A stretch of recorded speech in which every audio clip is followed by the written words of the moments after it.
Benih Rahasia Sang Pewaris episode 79. Vano, Leon, kembalilah. Shira berteriak sambil mengejar mereka, tetapi Leon terkekeh dan berlari ke arah mobil Vano.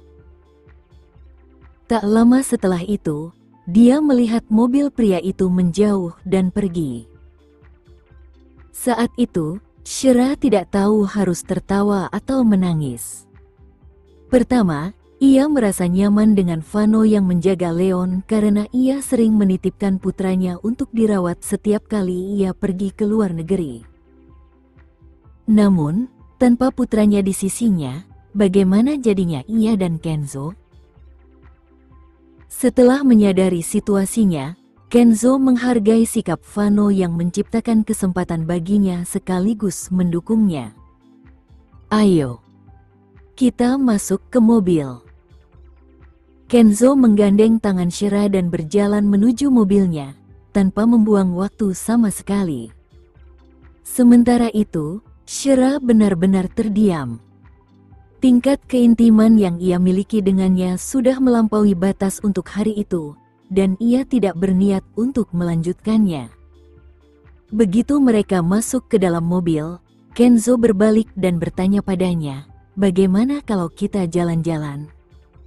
Antar saja aku pulang. Aku masih punya pekerjaan yang harus kulakukan." Shira mencari alasan agar dia bisa meninggalkannya. Dia tidak takut padanya, tetapi dia khawatir tidak akan bisa mengendalikan perasaannya. "Menurutmu mana yang lebih penting? Bekerja atau ikut jalan-jalan denganku?" "Pekerjaan, tentu saja," jawab Shira. Pekerjaan mendatangkan penghasilan dan memberinya rasa aman, sementara pria ini terus-menerus menempatkannya dalam bahaya. "Bahkan jika kinerjamu buruk sepanjang tahun, aku masih bisa memberimu penghargaan karyawan yang luar biasa. Bagaimana dengan bonus yang besar di akhir tahun?" Kenzo menyeringai. Sebagai bosnya, dia berhak bersikap tidak patuh dan lancang. Saat ini, Shira tidak bisa berbuat apa-apa.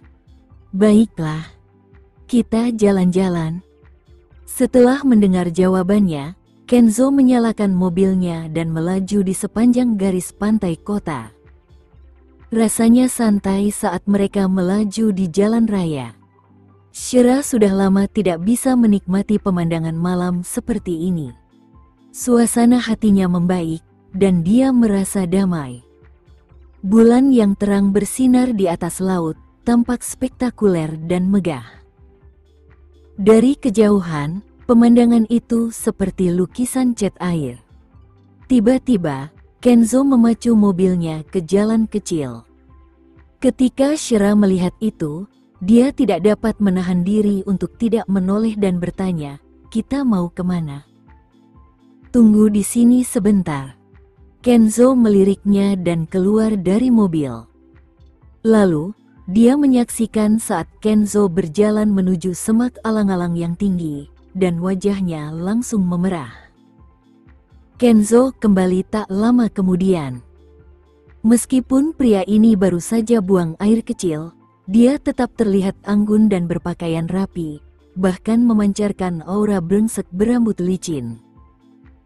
Kenzo berdiri di samping jendela sisi penumpang, membungkuk, dan bertanya padanya, "Bagaimana denganmu?" "Aku baik-baik saja," jawab Shira malu. "Aku akan mengawasimu," katanya sambil tersenyum. Wajah Shira memerah. Namun, yang lebih memalukan adalah dia telah minum beberapa cangkir teh di restoran, dan lebih dari setengah jam telah berlalu. Ketika dia menanyakan hal itu, dia menyadari bahwa dia juga ingin pergi. Itu terasa canggung. Tidak adakah hotel atau semacamnya di sepanjang jalan? Shira menatapnya. "Sejauh yang aku ketahui, tidak ada satupun dalam waktu setengah jam ke depan." "Apa? Kita ada di mana?" "Kita sedang dalam perjalanan menuju Tasikmalaya. Kita akan menginap di sana malam ini." Mendengar hal ini, Shira tercengang. Kenapa dia membawaku ke kota lain tanpa memberitahuku sama sekali? Sialan. Shira membuka pintu mobil dan berbisik memperingatkan, jangan mengintip. Mendengar perkataannya, Kenzo mengangguk patuh dan berkata, aku seorang pria sejati. Dengan itu, Shira melangkah lebih jauh ke dalam semak-semak alang-alang. Itu mungkin salah satu peristiwa yang paling tak terlupakan dan memalukan dalam hidupnya. Kenapa?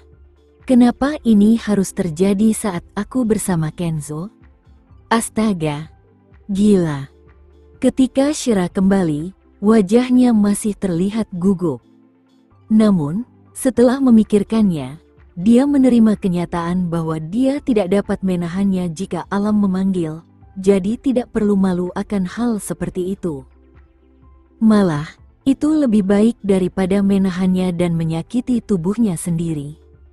Setelah mereka berdua selesai, Kenzo kembali melanjutkan perjalanan. Mereka berkendara selama 2 jam di bawah langit berbintang hingga akhirnya tiba di tempat parkir bawah tanah sebuah hotel bintang 5 milik keluarga Adinata di kota tetangga. Sejak melahirkan Leon, Shira tidak pernah melakukan hal yang begitu gila dan berani. Saat itu sudah pukul 11 malam, tetapi dia merasa luar biasa. Di tempat yang asing itu, ia merasa bisa melepaskan semua masalahnya dan merasa bebas. Ia tidak perlu menahan diri. Bahkan udara yang ia hirup pun tercium seperti aroma kebebasan yang manis. Kenzo menggenggam tangan Shira dengan tangannya yang besar, dan Shira tidak melepaskan diri. Kemudian, dia menuntun Shira ke lobi hotel sambil memegang tangannya. Aku mau kamar suite. Itulah pendirian terakhir Shira malam itu. Lagi pula, dia menolak untuk berbagi tempat tidur dengannya. Kenzo memilih kamar suite presidensial di lantai atas.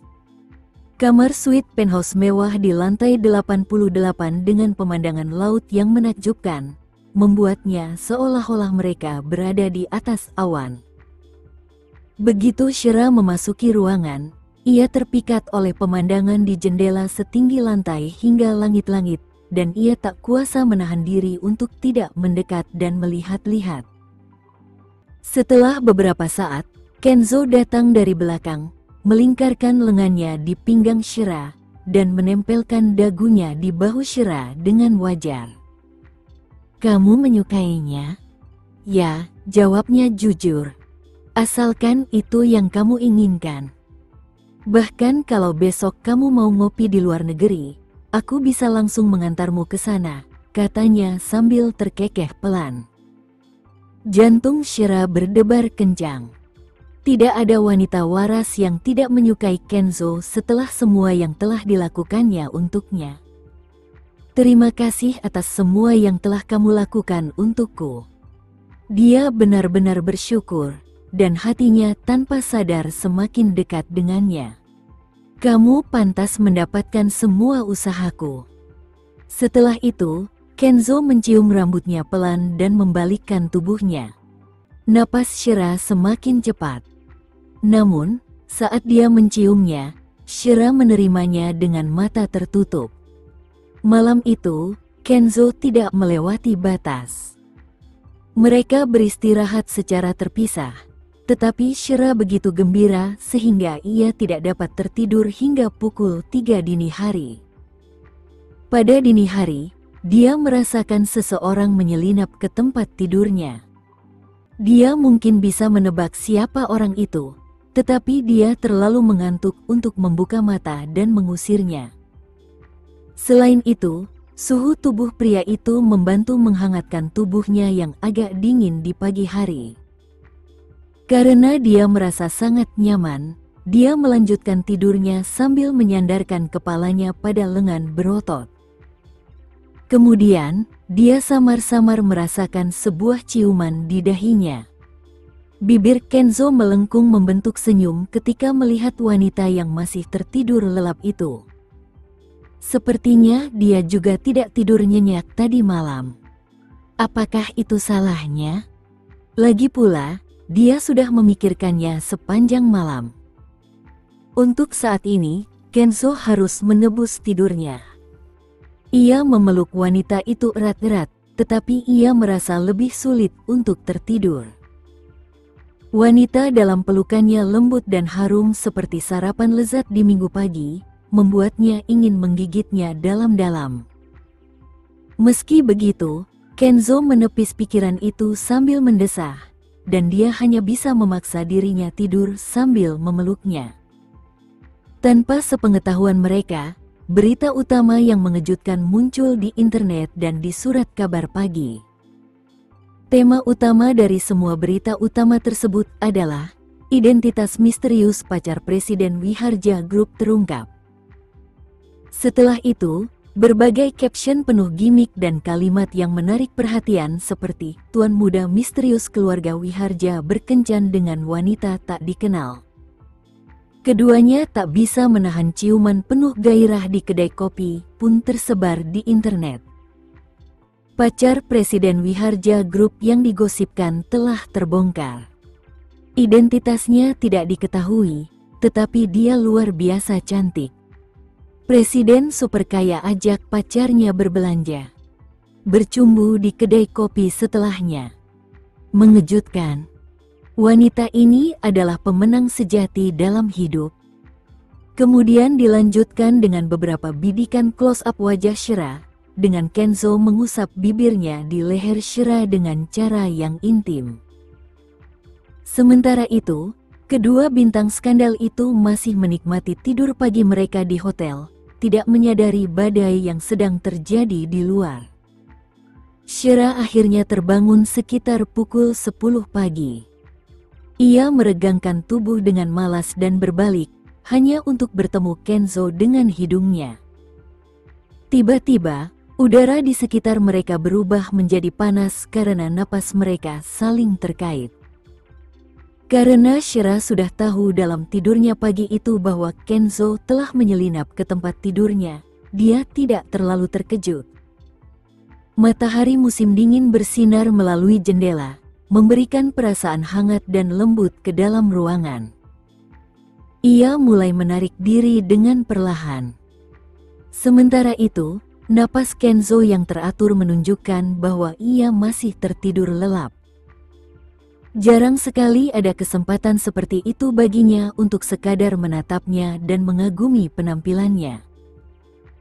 Oleh karena itu, ia segera memanfaatkan kesempatan itu dan mengamati mata dan alisnya dengan saksama dengan matanya yang cerah. Tak perlu dikatakan lagi betapa tampannya dia. Yang dapat ia pikirkan hanyalah bagaimana setiap sudut dan sisi wajahnya memenuhi semua kriteria estetika idealnya.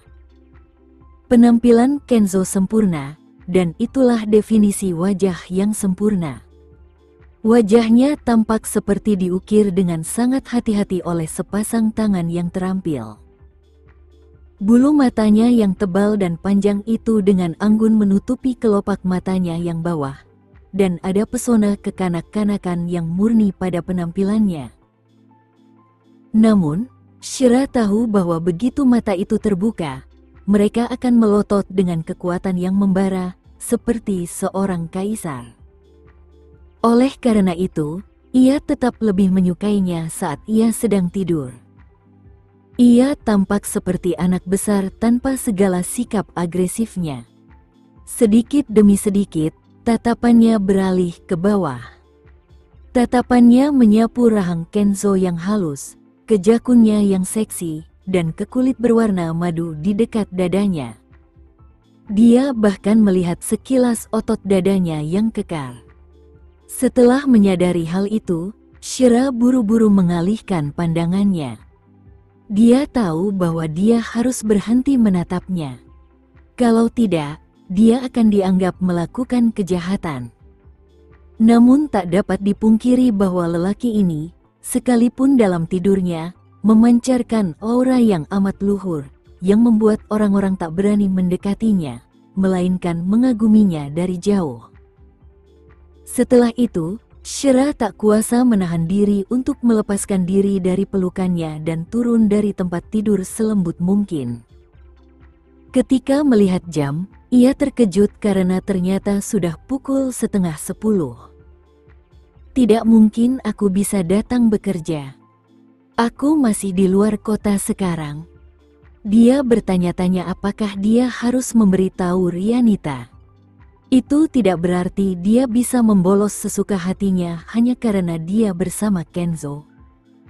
Apapun yang terjadi, dia tetap harus menghormati bosnya. Setelah mengambil keputusan, Shira mengambil ponselnya dan berjalan keluar dari kamar tidur utama menuju balkon di ruang tamu. Ketika dia melirik ponselnya, dia terkejut. Mengapa ada 8 panggilan tak terjawab? Apakah sesuatu terjadi pada Leon? Dia segera membuka kunci ponselnya dan menyadari bahwa 2 panggilan tak terjawab adalah panggilan dari Rianita, 3 panggilan dari Vina, 2 lagi panggilan dari ayahnya, dan 1 panggilan dari nomor tak dikenal.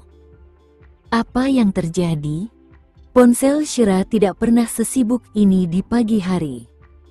Ia tidak mengangkat telepon karena ia mematikan suara ponselnya tadi malam agar bisa tidur lebih lama di pagi hari. Dia tidak menyangka akan menerima begitu banyak panggilan tak terjawab setelah menonaktifkan suara teleponnya untuk pertama kalinya setelah sekian lama. Saat Shira menelusuri daftar itu, ia melihat nama Vina di bagian atas, jadi ia melanjutkan dan meneleponnya terlebih dahulu. Hai, Shira. Kamu akhirnya menjawab teleponmu. Shira mendengarkan suara Vina. Alih-alih terdengar cemas, suaranya malah terdengar bersemangat. Apakah dia punya berita menarik yang ingin dia bagikan denganku? Aku melihat panggilan tak terjawab, Vina. Apa yang terjadi? Shira, aku turut bahagia untukmu. Aku tidak menyangka hubunganmu dengan Presiden Wiharja akan menjadi kenyataan. Mendengar kata-katanya, Shira tercengang. Dia menyeringai malu dan berkata, "Apa yang kamu bicarakan? Kamu tidak perlu menjelaskannya lagi, Shira. Kami semua melihatmu dan Kenzo berciuman di kedai kopi." Shira tercengang, dan dia terdiam beberapa detik sebelum bertanya dengan bodoh, "Kafe apa? Apa yang kamu lihat?" Hatinya dipenuhi rasa malu dan bersalah. Mungkinkah Vina tidak sengaja melihatku mencium Kenzo di kafe tadi malam? Apa? Shira, apakah kamu masih tidak tahu berita tentang hubunganmu dan Presiden Wiharja di internet? Seluruh dunia tahu bahwa kalian berpacaran. Paparazi mengambil foto kamu dan Presiden Wiharja berciuman di kafe kemarin, dan mereka telah mengungkap hubungan kalian. Ketika kata-kata itu menyentuhnya, Shira begitu terkejut hingga ia bahkan tidak dapat memegang teleponnya dengan benar, dan pikirannya menjadi kosong. Apa? Paparazi mengambil foto kita tadi malam. Sekian dulu ya video kali ini, kita lanjutkan lagi videonya di lain waktu. Oh iya, bagaimana menurut kalian? Semoga bisa sedikit menghibur kalian semua. Untuk teman-teman yang baru nonton, jangan lupa subscribe ya, hehehe. Dan kalau teman-teman ada yang ingin gabung langganan, bisa langsung gabung saja untuk dapat fitur yang menarik dan sedikit membantu Mimin. Terima kasih banyak sudah menonton, sampai jumpa lagi, bye.